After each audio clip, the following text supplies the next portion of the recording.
Bonjour à tous et à toutes, soyez les bienvenus au trésor du ciel. Encore une journée de joie, de paix, d'amour, de victoire. Est-ce que vous le croyez? Moi, je le crois. Parce que Dieu est là. Et quand Dieu est là, ça va bien. Grâce à lui. Bonjour Hervé, soyez les bienvenus. Bernard, Dérivé, vos familles avec, soyez les bienvenus. Nathalie, bonjour, joie de te revoir sur le live. Qu'ensemble nous puissions avancer, marcher, oui, aller de l'avant, oui, vivre dans la victoire que Jésus a remportée pour nous, manifester sa gloire. C'est la volonté de Dieu. Rien ne peut nous arrêter. Il est avec nous chaque jour jusqu'à la fin du monde. J'ai faim et soif de lui. Est-ce que vous avez faim et soif de lui? Je le pense, je le crois, puisque vous êtes là. Et tous ceux qui vont venir et qui vont regarder par la suite, je vous encourage vraiment à venir dans sa présence et vous nourrir, vous fortifier. Oui, que votre faim augmente de jour en jour et que vous puissiez surtout pratiquer la parole de Dieu, ce que Dieu vous donne. Voilà, vous êtes au trésor du ciel, partie 141, et on continue sur la gloire de Dieu. La gloire de Dieu pour vaincre, numéro 4. Et on va prendre ce matin Ésaïe 60, versets 1 à 3. On va d'abord prier. Seigneur, tu es vivant, tu es présent et tu ouvres encore nos cœurs et nos oreilles spirituelles, que nous puissions entendre ta voix. Saint-Esprit, oui, nous voulons être à ton écoute. Merci d'ouvrir pour nous la parole, Saint-Esprit, et de nous révéler vraiment, oui, ta volonté pour nous, ce que tu désires pour nous, dans ces jours qui sont là, qui viennent, oui, dans ces années, oui, peut-être qui sont encore là devant nous, pour que ta gloire soit manifestée au nom de Jésus. Amen. Donc, Ésaïe 60, versets 1 à 3. Il nous a dit, lève-toi, sois éclairé, car ta lumière arrive et la gloire de l'Éternel se lève sur toi. Voici, les ténèbres couvrent la terre et l'obscurité des peuples, mais sur toi l'Éternel se lève, sur toi sa gloire apparaît. Les nations marchent à ta lumière et les rois à la clarté de tes rayons. On est dans ces jours-là. Et la Bible nous encourage, oui, à nous lever et d'être éclairés. Et comment être éclairés si ce n'est par le Seigneur? L'Éternel est ma lumière et mon salut. De qui aurais-je peur? Est-ce qu'il est ta lumière? Est-ce qu'il est ton salut? Dans le salut, il y a tout ce dont nous avons besoin. Il y a la gloire, il y a la victoire, il y a la force, il y a la sagesse, il y a toutes les bénédictions dont nous avons besoin. Tout est accompli. Donc, lève-toi, sois éclairé, car ta lumière arrive et la gloire de l'Éternel se lève sur toi. Où se lève-t-elle? Sur ceux qui ont foi en lui. Oui. Et la gloire se lève, elle se lève. Elle se lève pour se manifester. Elle se lève pour briller. Elle se lève pour éclairer ceux qui sont autour de nous. Se manifester, guérir ceux qui sont malades. Leur apporter le salut, la délivrance. Oui. Voici les ténèbres couvrent la terre et l'obscurité des peuples. Mais sur toi l'Éternel se lève. Sur toi sa gloire apparaît. Vous voyez, on est dans des temps où tout est sombre. Oui, bien sûr, je ne parle pas pour ceux qui marchent avec le Seigneur. Nous vivons dans la lumière, nous marchons dans la lumière. Mais pour ceux qui ne connaissent pas Jésus, tout est sombre. Ils ne savent pas ce qui va arriver. Ils sont inquiets, ils ont peur avec tout ce qui se passe, les maladies, oui, les entreprises qui font faillite, et ainsi de suite, des guerres, des bruits de guerre, des menaces.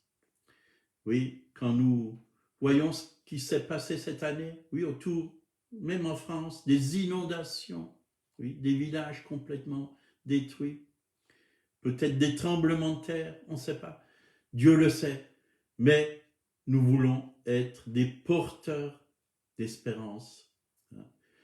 Et la Bible dit, Christ en vous, l'espérance de la gloire. Nous voulons apporter vraiment autour de nous l'espoir, la vie et la solution. Oui, nous ne voulons pas être de ceux qui nagent dans les problèmes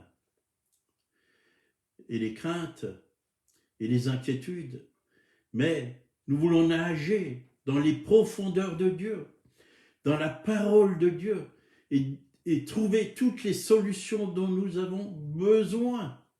Il y a tellement de richesse dans la parole, il y a tellement de grâce, de bénédiction, de force, de renouvellement, d'encouragement. Nous avons besoin de plonger nos regards dans la parole de Dieu. Et toute notre vie va être bouleversée, transformée, si nous croyons vraiment qu'il y a quelque chose de bon. Oui, c'est peut-être quelque chose qui est caché à nos yeux humains, terrestres, mais les yeux spirituels peuvent découvrir toutes ces richesses. Nous pouvons, avec Christ, voir, oui, ce qui est caché, ce qui est invisible aux yeux humains, et profiter de toutes ces richesses et vivre une vie pleine de paix, pleine de joie, pleine de victoire. C'est ce que Dieu veut pour chacun d'entre nous. Alléluia, alléluia. Donc, mais sur toi, l'Éternel se lève. Sur toi, sa gloire apparaîtra. Les nations marchent à ta lumière et les rois à la clarté de tes rayons.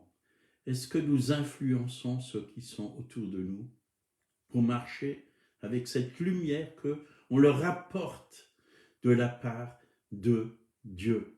Est-ce que les gens ont envie de nous suivre parce qu'ils trouvent qu'il y a quelque chose de bon en nous? Ils réalisent qu'il y a une bonne odeur en nous, qu'il y a une joie qu'ils n'ont pas, une paix qu'ils n'ont pas, un amour qu'ils n'ont pas. Et ça leur donne envie. Envie. Bien sûr, on ne suit pas des hommes, mais on suit le Christ, mais le Christ habite en nous. Et quand le Christ habite en nous, les gens ont envie de ce Christ vivant, glorieux, ressuscité, victorieux. Et c'est vrai qu'aujourd'hui, le monde s'enfonce de plus en plus dans les ténèbres. Jean 3, versets 19 à 21. Et ce jugement, c'est que la lumière étant venue dans le monde, les hommes ont préféré les ténèbres à la lumière parce que leur œuvre était mauvaise. Car quiconque fait le mal est la lumière et ne vient point à la lumière, de peur que ses œuvres ne soient dévoilées. Mais celui qui agit selon la vérité vient à la lumière, afin que ses œuvres soient manifestées, parce qu'elles sont faites en Dieu. Amen. Voyez, nous voulons vivre dans la lumière.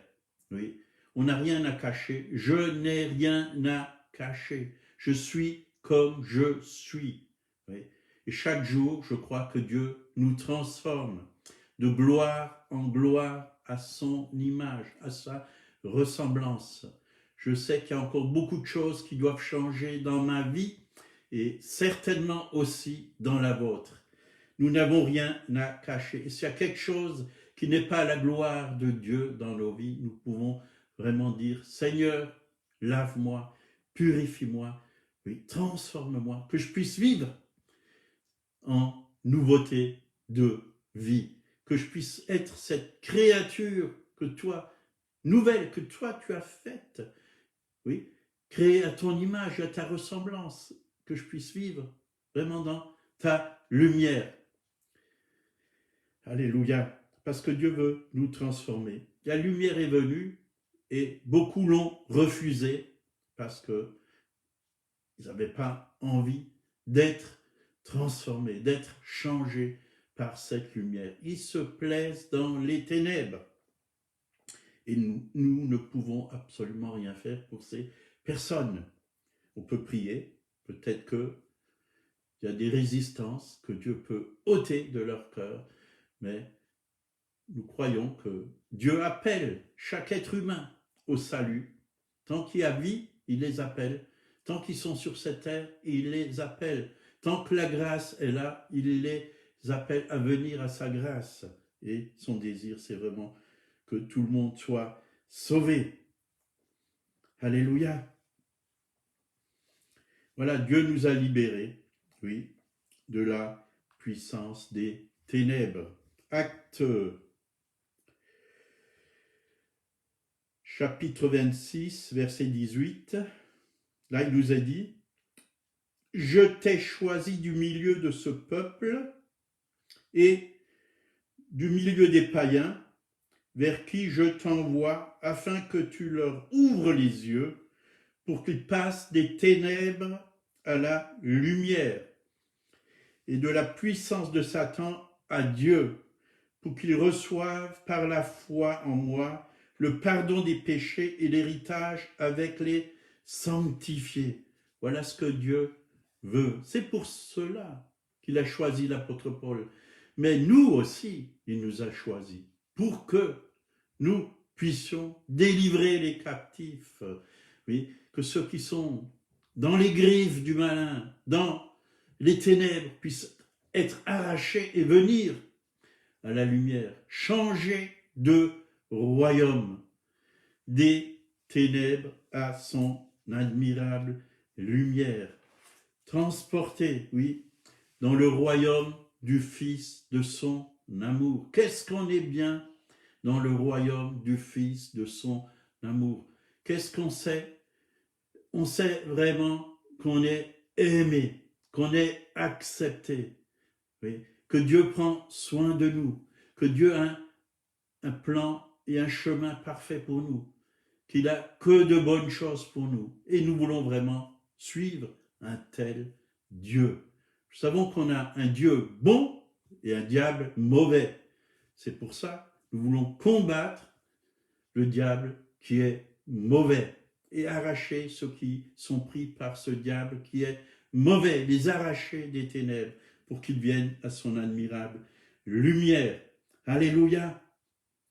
Que beaucoup puissent rentrer avant le retour de Jésus dans son royaume, oui, dans le royaume de lumière, le royaume de Dieu, où il y a la joie, où il y a la paix, où il y a l'amour, où il y a la lumière, où il y a la sagesse, où il y a la douceur, la bonté, où toutes ces bonnes choses se manifestent.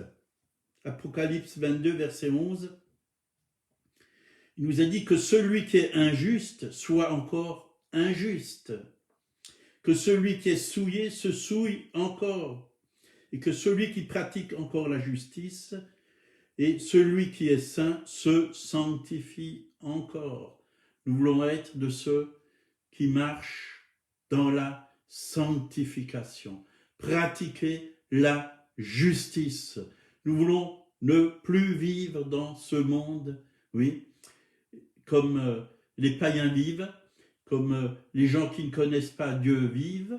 Oui, nous voulons vivre dans le royaume de Dieu, avec cette vie nouvelle, cette nature nouvelle que Dieu nous a donnée, cette sainteté que Dieu a mis en nous, parce que nous avons été séparés, mis à part, oui, pour le roi des rois, pour le Seigneur des seigneurs, pour louer Dieu, pour l'adorer, pour l'écouter, oui, lui obéir et pour marcher dans ses voies. Le salut, c'est de passer d'une dimension glorieuse à une autre dimension. Oui, de gloire en gloire. Aller toujours plus loin. Oui. Les ténèbres, ceux qui sont dans les ténèbres, ils vont de déchéance en déchéance. Ils sont toujours dans des profondeurs plus grandes de ténèbres. Le diable les tient et il les met toujours plus bas, plus bas, plus bas. Mais Dieu veut nous monter. Avec Jésus, il y a un chant qui dit « Montons toujours plus haut ».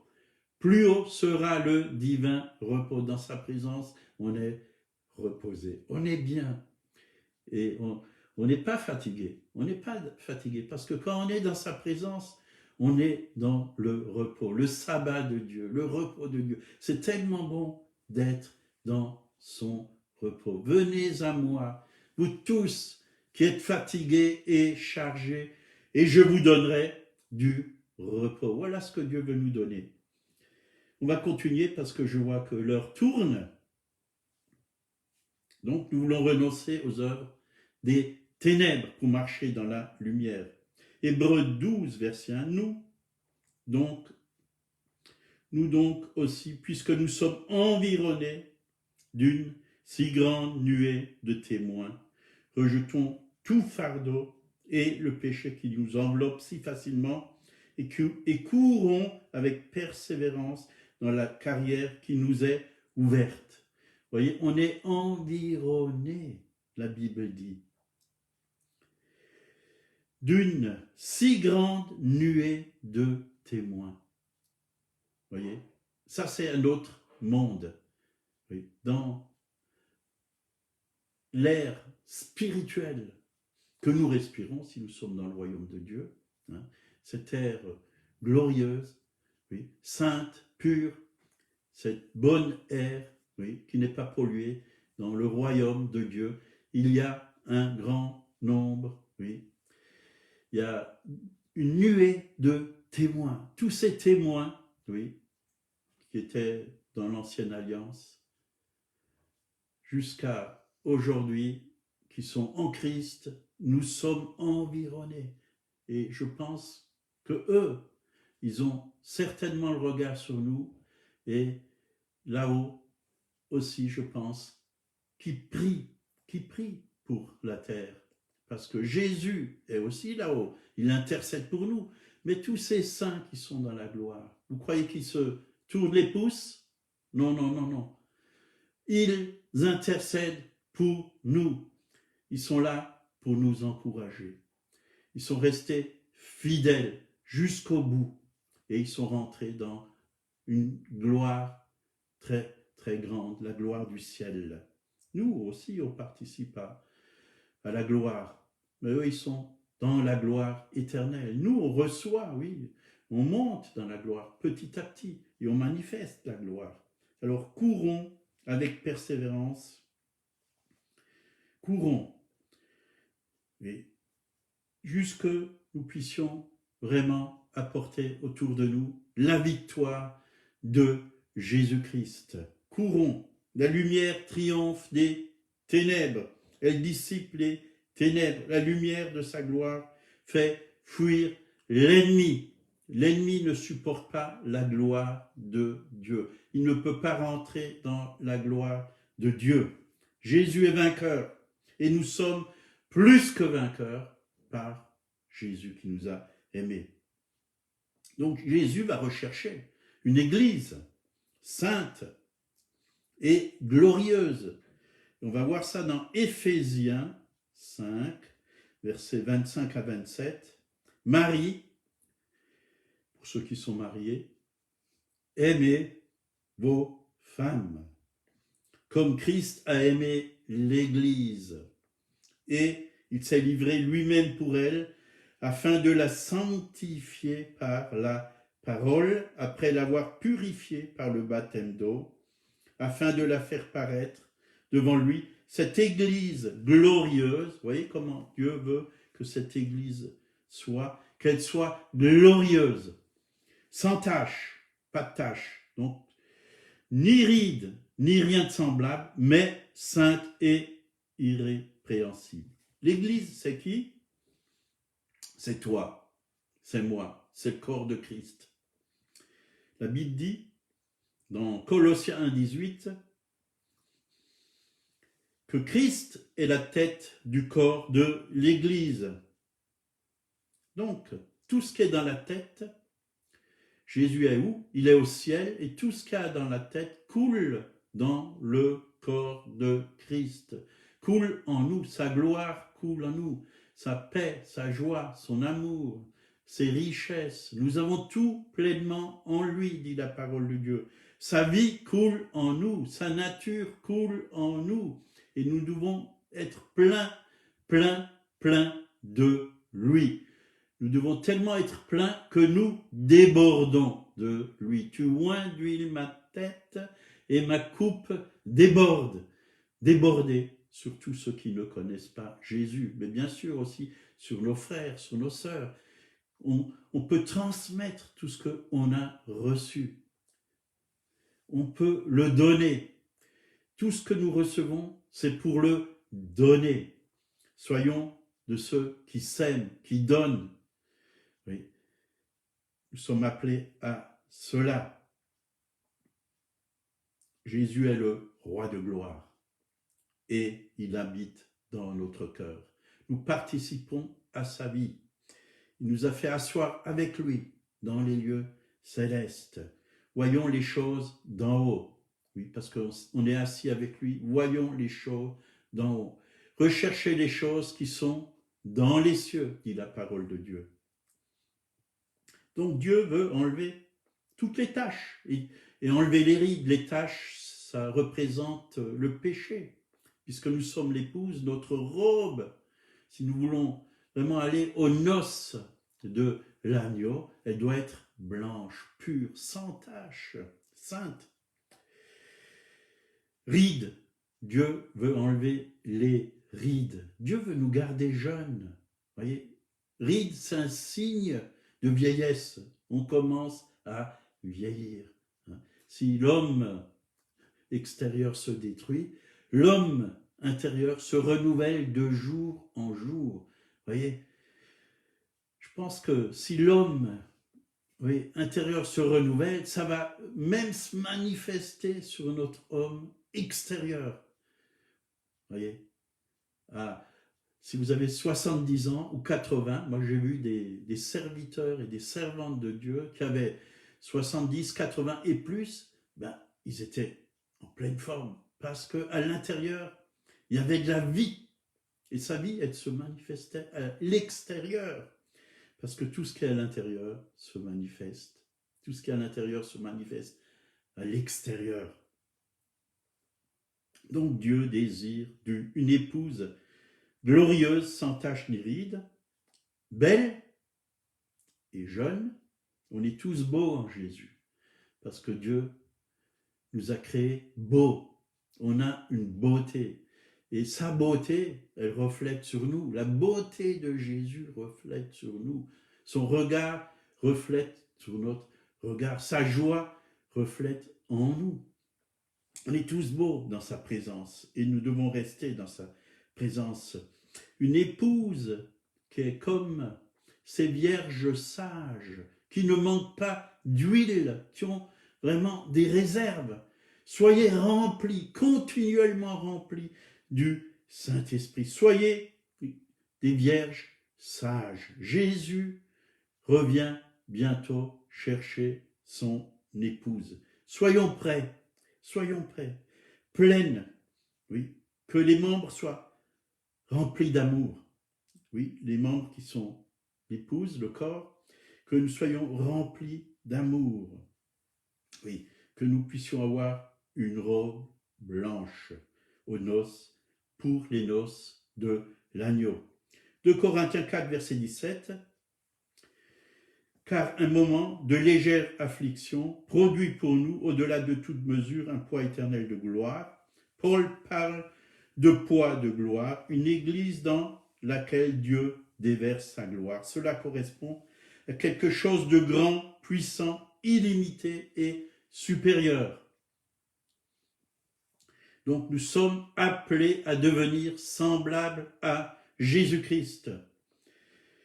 Il viendra chercher une église glorieuse qui manifeste la gloire de Dieu par les signes, par les prodiges, par les miracles. Chaque croyant est mis à part, c'est-à-dire sanctifié, deviendra un vase pour recevoir la gloire de Dieu. Et parfois, dans nos vases, il y a toutes sortes de choses qui ne doivent pas y être. Vidons nos vases. Vidons nos vases. Comment vider nos vases? En demandant pardon au Seigneur. Dieu nous lave, Dieu nous purifie, Dieu nous sanctifie par le sang de Jésus. Et Dieu nous donne la victoire par le Saint-Esprit sur le péché. Vidons nos vases et demandons au Saint-Esprit de remplir nos vases de sa gloire. Oui. Alléluia. Donc Dieu cherche une génération qui est prête à courir et à porter la gloire de Dieu. À nous de décider si nous voulons ou pas rentrer dans cette nouvelle dimension de gloire. Et je pense, j'en ai parlé il n'y a pas longtemps, les noces de Cana, vous voyez, les noces de Cana, là où Jésus a changé l'eau en vin. Dans Jean chapitre 2, 1 à 10, ce signe marque la transition entre le ministère prophétique de Jean-Baptiste, sous l'ancienne alliance, au ministère de Jésus le Messie, sous la nouvelle alliance. Et qu'est-ce qui s'est passé? Le vin qu'ils ont servi au début, ils l'ont bu, mais quand Jésus a changé l'eau en vin, il était encore meilleur, beaucoup meilleur, supérieur. Et c'est ce que Dieu veut nous donner, un vin nouveau, un vin beaucoup plus bon. Oui. Et nous voulons vraiment être de ces vases remplis de ce vin nouveau, de la gloire de Dieu, que nous puissions donner, le meilleur vin à ce monde. Le meilleur, il a été réservé. Jésus l'avait réservé pour la fin. Il aurait pu le changer tout de suite au début, mais il y avait du vin naturel. Mais là, c'était un vin qui a été fait par un miracle. Voilà. Dieu veut faire un miracle dans ta vie. Tu es un vase. Et Dieu veut faire un miracle. Dieu veut mettre un vin nouveau. Une joie nouvelle. Un amour nouveau. Une onction nouvelle, fraîche, glorieuse, victorieuse. Et c'est cela que nous sommes appelés à servir à ce monde. Voilà, que Dieu vous bénisse. Soyez dans la paix et dans la joie en ce jour et dans sa victoire. Et vivez dans sa gloire. Si vous ne connaissez pas Jésus, peut-être vous qui êtes sur cet écran, qui regardez, vous pouvez le connaître tout simplement en lui disant « Seigneur, je ne te connais pas, mais au fond de mon cœur, j'ai le désir de savoir si tu existes réellement. » C'est ce que j'ai fait un jour. J'ai demandé à Jésus de venir dans mon cœur. Je lui ai ouvert mon cœur, je lui ai donné mon cœur, ma vie, et il s'est révélé à moi. Vous pouvez faire cette prière. Seigneur, viens maintenant dans mon cœur. Lave-moi de tous mes péchés par ton sang. Tu es mort à la croix pour mes péchés. Purifie-moi du péché. Lave-moi, libère-moi du péché. Oui, je te reconnais, tu es le Seigneur. Sois mon Seigneur, sois mon Sauveur. Oui, prends ma vie et transforme-la au nom de Jésus. Amen. Lisez la parole de Dieu, c'est-à-dire commencez par les évangiles et les actes. Nourrissez-vous de lui et vous allez voir que votre vie va prendre une nouvelle dimension. Vous allez réaliser que Dieu est vraiment vivant et qu'il agit dans votre vie. Que Dieu vous bénisse. Demain à 8h, on continue sur la gloire de Dieu. Bonne journée.